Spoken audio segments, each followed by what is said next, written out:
being able to leverage Evernote to share information, for example, a camp, is very, very simple to do. So I'm going to walk through kind of how to do that and how to use the output file more effectively. So stay tuned. So this is a camp that's actually going on in a few days, and I wanted to show how to use the search capabilities within this file. So it's really pretty simple. This is a very short video, but you notice here that we pulled up the URL already and we're where we need to be. Now, notice here that we can click on things, right? Anything, let's just say, I don't know, map to camp right here, 1043 one.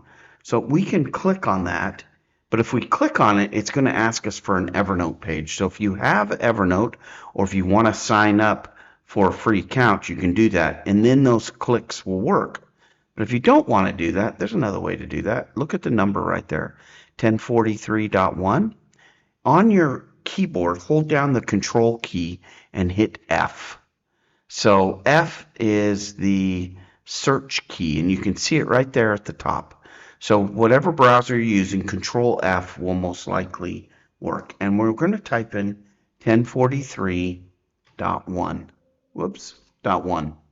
Now you can see 1043.1 has come up with 3 options, one of 3. If you just click on this next result, you can see there's the link. Okay, great.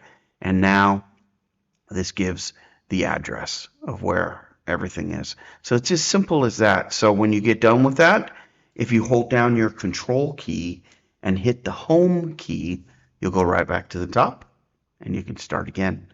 This is an easy and effective way for whoever's managing the camp to put information in using Evernote.